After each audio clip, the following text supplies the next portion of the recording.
जो नाम के बल से पाप करते हैं उनकी बड़ी दुर्दशा होती है, उन्हें पाखंडी कहते हैं, उन्हें दंभी कहते हैं। और जिन्होंने जाना कि मेरे से पाप हो गए, अब कैसे निराकरण हो, कैसे हम इनसे मुक्त हो, और भगवान का भक्त मिल गया, नाम महिमा सुनी, धाम महिमा सुनी और लग गए भगवान के नाम में, तो निष्पाप होकर महात्मा बन गए, भगवान को प्राप्त हो गए। ये सिद्धांत है। ऐसी महिमा नाम की जारी करे सब छार। चाहे जितने बड़े बीमार हो, चाहे जितनी बड़ी परेशानी हो, नाम जप करके देखो, सब परेशानी शांत हो जाएगी। एक अलौकिक आनंद रहेगा। भारी से भारी दुख में, भारी से भारी रोग में एक अंदर एक अलौकिक स्थान है, जहां बैठ जाओ तो एकदम वातानुकूलित कक्ष, सम, न दुख न सुख न लाभ न हानि न हर्ष न सुख न जन्म न मृत्यु। नाम जब से वो दरवाजा खुलता है, अंदर ही है, उसी में बड़े बड़े संत जन आराम करते, आनंद से पड़े रहते। सुवत पाव पसार, काहू के बल भजन को काहू के आचार, व्यास भरोसे कुंवर के, वहां सोवत पाव पसार। वो कमरा है अंदर एक आत्मस्वरूप, जिसमें शम है, शम, कोई भी क्षमता नहीं, वो नाम से खुलता है। जितना नाम जप करोगे उसी में मस्ती रहती है। हर समय निश्चिंत, निशुक, निर्भय, एक अपार आनंद। नाम संकट में लो लाइए, दूरी करे सब व्याधि। जिसको भी कष्ट है, इसीलिए कह रहे हैं बात को समझो। ये जंतुर मंतुर, ये कलावा, ये सब तुम्हारे दुखों को दूर नहीं कर पाएंगे। सब प्राकृतिक हैं, विचार करके देखो, ये सब प्रकृति से बने हुए हैं। तुम परमात्मा के अंश हो, तुम्हें एक भ्रम हो गया है।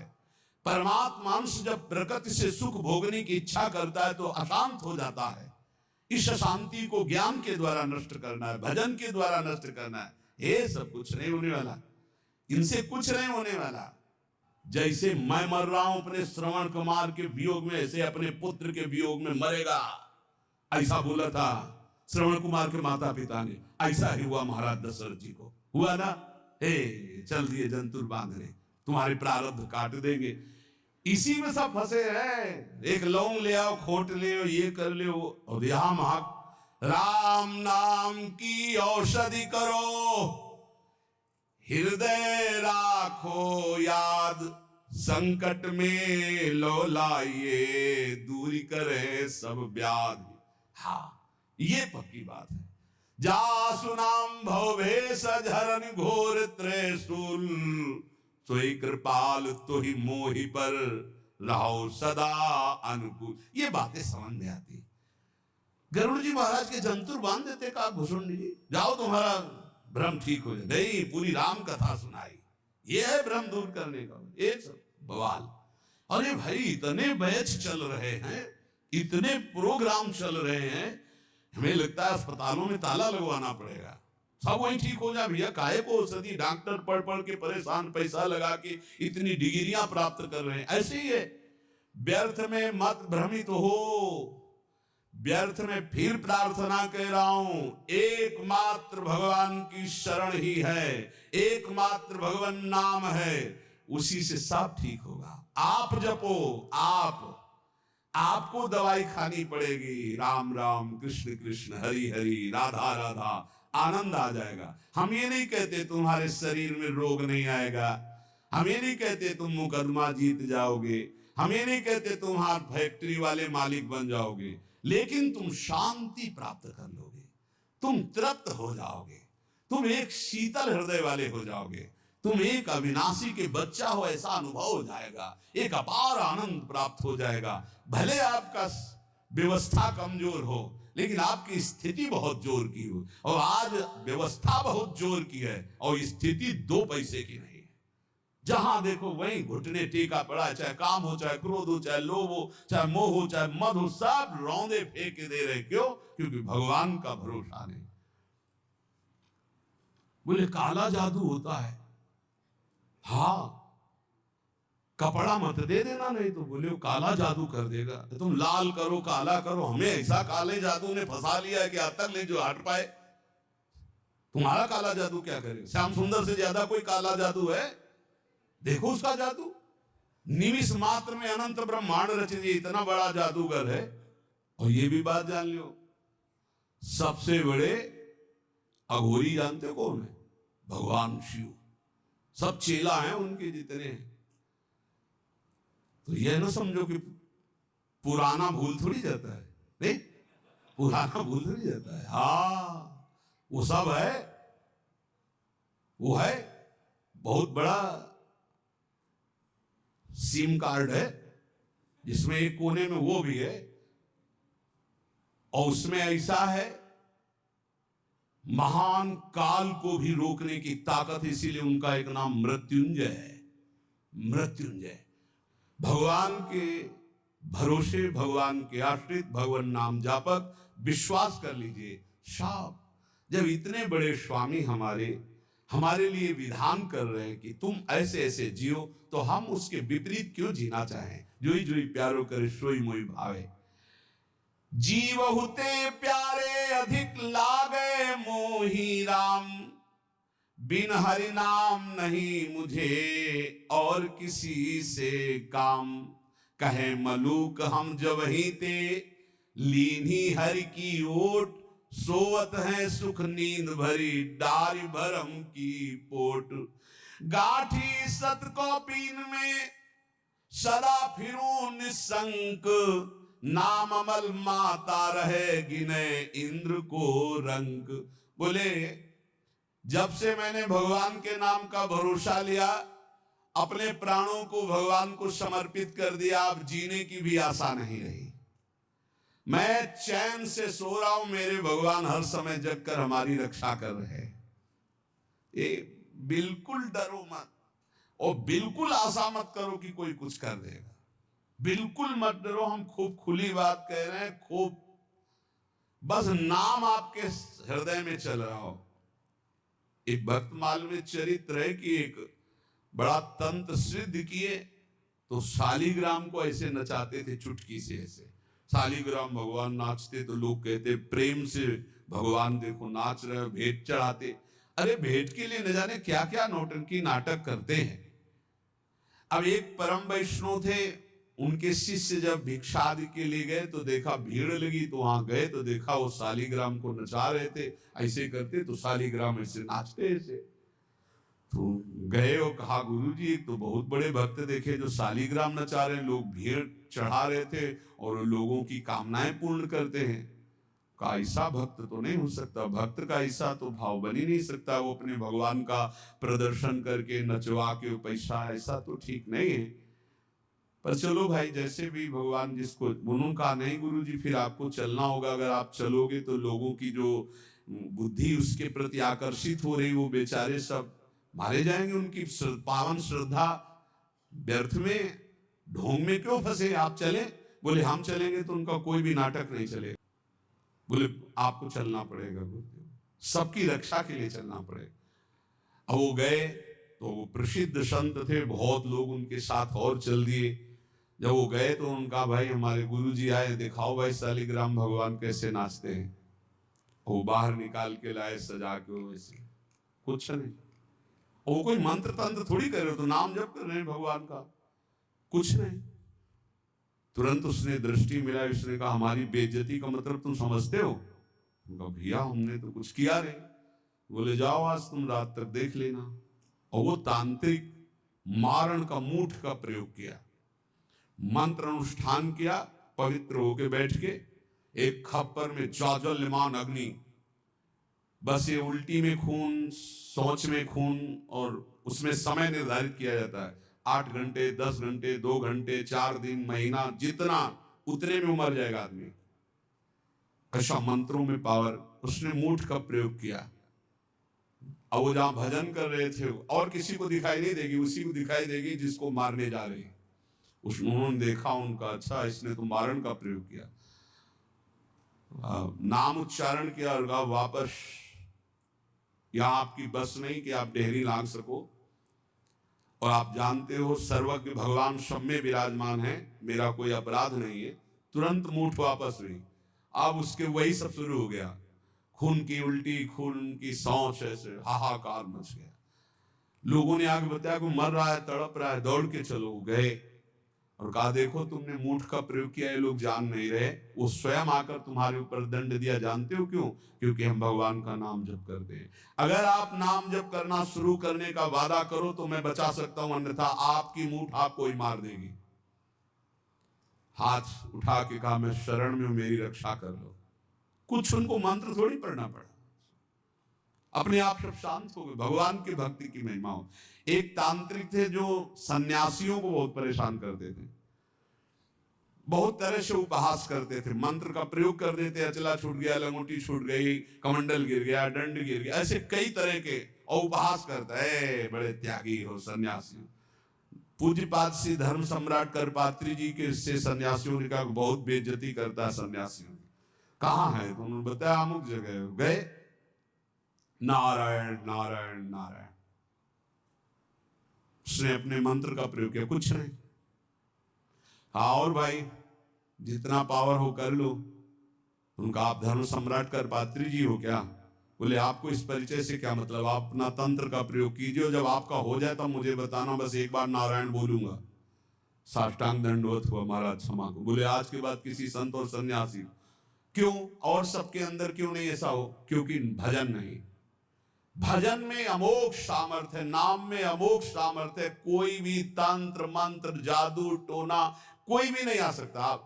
आप अकेले नहीं हैं, आपके आसपास शक्तियों की सुरक्षा है। आप क्या समझते हो? आप श्री जी के गोरे चरणारविंद की शरण में हो तो श्री जी के चरणों में सुदर्शन चक्र, श्री जी के चरणों में कौमुदी की गदा, श्री जी के चरणों में सब जो चरण चिन्ह है वो किसके लिए हैं? हमारे लिए ही तो है। हम भक्तों की रक्षा के लिए हुए हैं। श्री राधिका चरणारविंद की उपासना करने वाले उपासक की सुरक्षा चरण चिन्ह करते हैं।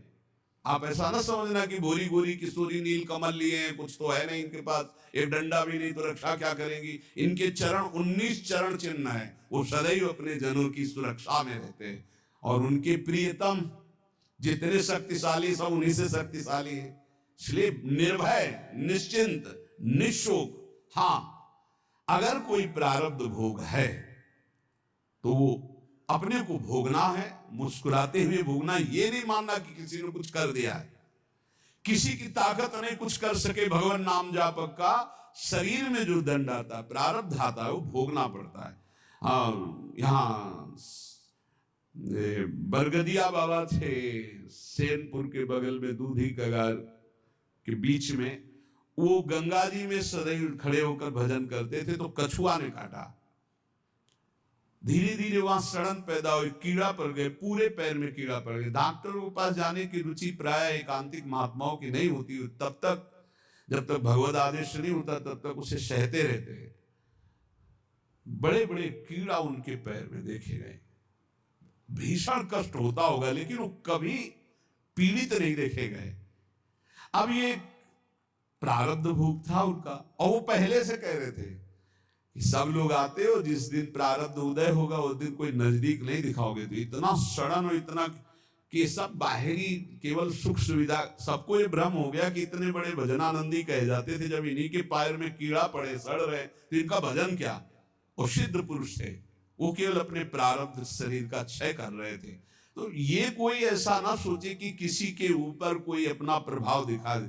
ये उन्हीं के ऊपर दिखा सकता है जो भजनहीन है, भजन नहीं हो रहा। अगर भजन करोगे तो किसी की भी ताकत नहीं है कि आपको दुख पहुंचा सके। करे भक्ति भगवंत की और करे कबहु नहीं चूक, तो हरि रस में साचो रहे ये साची भक्ति मलूक। यदि सच्चे भाव से चलोगे, भगवान की भक्ति करोगे, नाम जप करोगे, तो हर समय भगवान की सुरक्षा बनी रहेगी आपके ऊपर, भागवती सुरक्षा बनी रहेगी। ये अनुभव होता है हर समय भगवान की सुरक्षा का। भक्त को अनुभव होता है भगवान मेरे पास है। जे तेरे घट प्रेम है तो कहीं कहीं न सुनाओ, अंतर्जामी जानिए अंतर्गत को भाव।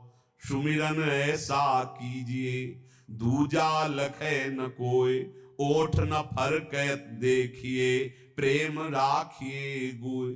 ऐसा भगवान का भजन करो कि ओठ भी फड़कने न पावे, अंदर ही अंदर नाम चले, कोई जान न पावे तुम कितना नाम जप करते हो। अंतर्यामी भगवान का यदि चिंतन कर रहे हो तो किसी को बताने की, दिखाने की, जताने की जरूरत नहीं। और जब आप ऐसे भजन करोगे तो जहां जहां बच्चा फिरे तहां तहां फिरे जुगाए, कहे मलूक जहां संत जन तहां रमैया जाए। जैसे बछड़ा जहां जहां जाता है गाय रमाती जाती, ऐसे जहां भक्त चरण रखता वहीं भगवान होते हैं आसपास, चिंता करने की जरूरत नहीं है। माला जपो न कर जपो, जिभ्या जपो न राम, ये उनका विश्राम पद है, उनका स्वयं का विश्राम स्थान है ये दोहा उनका।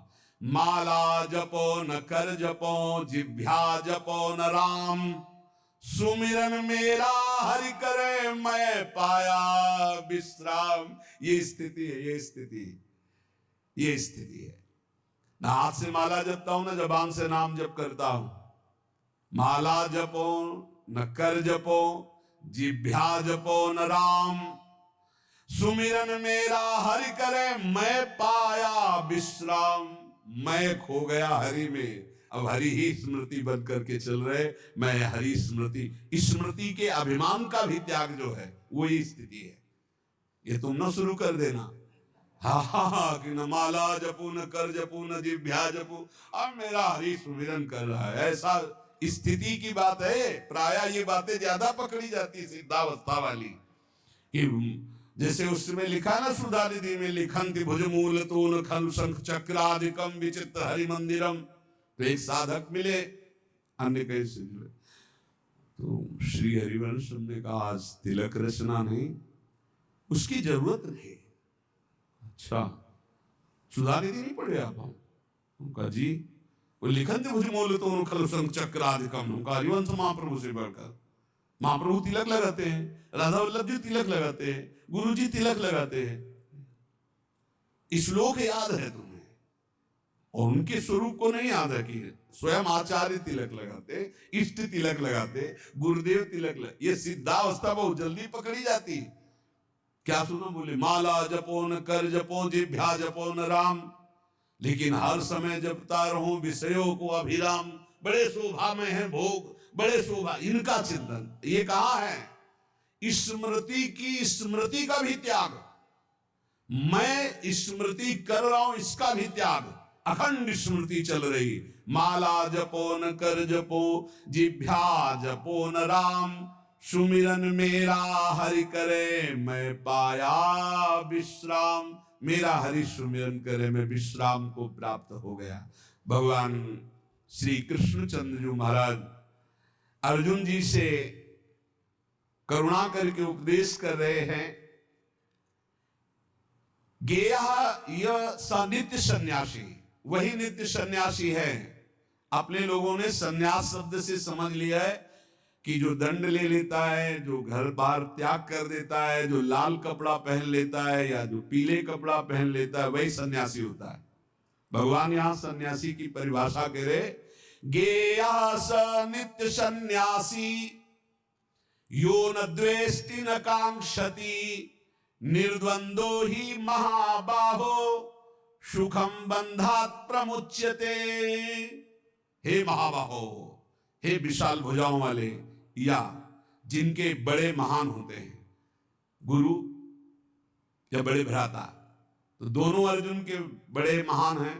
भ्राता धर्मराज युधिष्ठिर हैं, गुरु जगत गुरु भगवान श्री कृष्ण है। इसलिए भगवान ने अर्जुन को कहा महाबाहो, तुम महाबलवान हो, तुम ऐसा कर सकते हो। क्या? किसी से द्वेष नहीं करना। सन्यासी कौन? ना द्वेष्टि ना कांक्षति, ना किसी से राग है, ना किसी से द्वेष है, और ना कोई चाह रह गई है। यह है कसौटी। पूज्य श्री सद्गुरुदेव भगवान जो बाल्यावस्था में स्वीकार किए थे, जिनकी पहली बार संसार से निकलकर शरण में हुए, वही अंतिम तक ले चल रहे हैं, विविध रूप परिवर्तन करते हुए। उनका स्वभाव था, फलाहार करते थे एक बार 24 घंटे में, और नारियल का खप्पर था। अब जैसे कोई भिक्षा लाया, आलू घिया ऐसे उबाल के, ऐसे नमक नहीं, बड़े कड़े नियम उनके सन्यास के थे। खप्पर ऐसे स्वामी जी डाले, खप्पर पलट गया नहीं। तो पहले बता दिया जाता था बोलना नहीं, पूछना नहीं। अब जैसे आपने डाला, स्वामी जी और, बस वहीं हाथ रख देंगे बस। कई कई दिन भूखे रहते, क्योंकि प्रायः लोग संसारी नहीं जानते। तो स्वामी जी डाले, बस खप्पर पलटा दिया नहीं। लाल चेहरा, इधर देखो तो एक एक हड्डी गिन लोगे। हर समय मंत्राकार वृत्ति, प्रणव जप में कोई अर्थ संग्रह नहीं, एक फूस की झोपड़ी, बड़ा कठिन तप। उन्हीं से संस्कार ये जीवन के बने कि एक भी श्वास भजन रहित नहीं जानी चाहिए। शुरू से संस्कार यही बना दिए पूज्य सदगुरुदेव भगवान ने। गेया स नित्य सन्यासी यो न द्वेष्टि न कांक्षति, ना किसी से राग है, ना किसी से द्वेष है, और ना कोई चाह है। ये बहुत बड़ी बात है। यही कसौटी है साधु की साधना की। किसी भी प्राणी, पदार्थ, परिस्थिति, सिद्धांत से न द्वेष है और न राग है। द्वेष भी नहीं किसी से। सब भगवत स्वरूप है। ये सब मलिन अंतःकरण, ये वो इनका उनका, ये धर्म वो मजहब ये मजहब, सब एक ही है। हम सब परमात्मा के अंश, सब पूरा विश्व, हम सब परमात्मा स्वरूप ही हैं। अपने स्वरूप को भूलकर राग द्वेष में फंस गए, यही दुर्गति का कारण है। कोई अलग नहीं, कोई अलग नहीं, पूरे विश्व में कोई अलग नहीं। आप किसी महापुरुष की वाणी पढ़ के देखो, चाहे किसी भी धर्म के किसी भी महापुरुष की वाणी पढ़ के देखना, और उसका सही अर्थ निकालने के लिए पावन बुद्धि होनी चाहिए। नहीं तो आप धर्म ग्रंथों का अर्थ गलत कर देंगे तो उनका आदेश गलत आपको समझ में आने लगेगा। धर्म ग्रंथ सर्वहित सर्व मंगलमय है।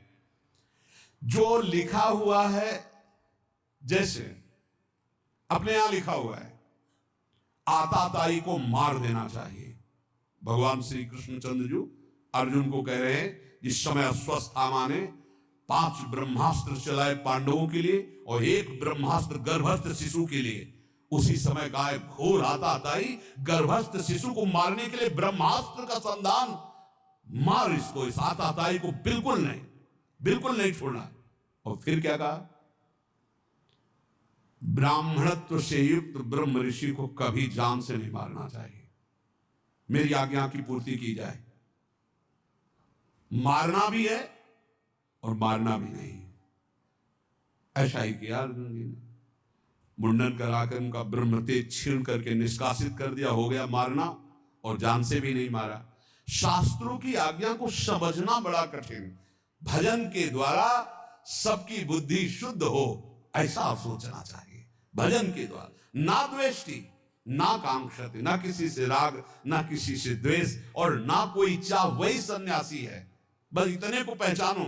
भगवान कह रहे हैं गेया सा नित्य सन्यासी यो न द्वेष न कांक्षत। क्या है, किसी से द्वेष नहीं तो किसी से राग नहीं, राग द्वेष रहित और कोई चाह नहीं, यही सन्यासी का स्वरूप है।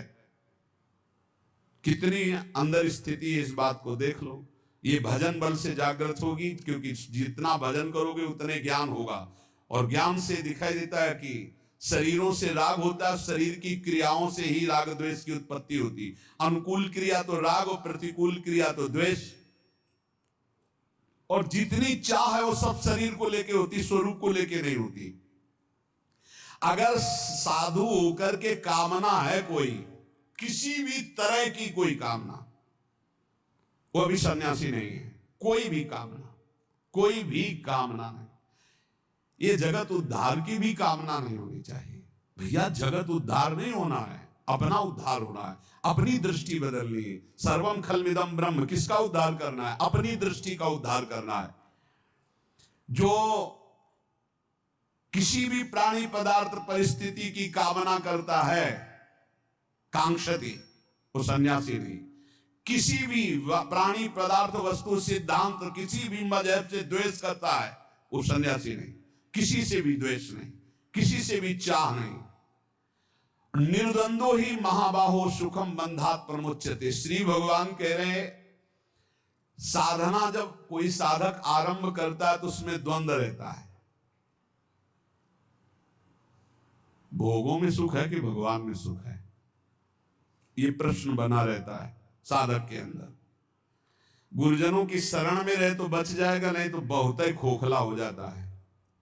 साधना के आरंभ में साधक के अंतःकरण में द्वंद्व रहता है। बहुत ध्यान से सुनना। आवश्यकता तो है हमें भगवत प्राप्ति की, लेकिन रुचि है हमारी भोगों में। इस रुचि के ऊपर शासन चाहिए, शासन। अगर शासन नहीं कर सकते आप, तो अपने आप को गुरुदेव के चरणों में समर्पित करके उनकी शास्त्र की आज्ञा के अनुसार शासन में बंध के रहे। और बिना इसके बंधे सामर्थ्य नहीं आती कि अपने आप को शासन में ले ले। नहीं तो आवश्यकता भगवान के, रुचि भोगों की है, सबकी आवश्यकता भगवान की है, रुचि भोगों की है। बस यही समस्या का समाधान नहीं हो पा रहा। साधना के आरंभ में साधक के हृदय में रहता है कि सत्संग करना, शास्त्र स्वाध्याय करना, विचार करना, नाम जप करना, ये परमात्मा प्राप्ति के लिए है।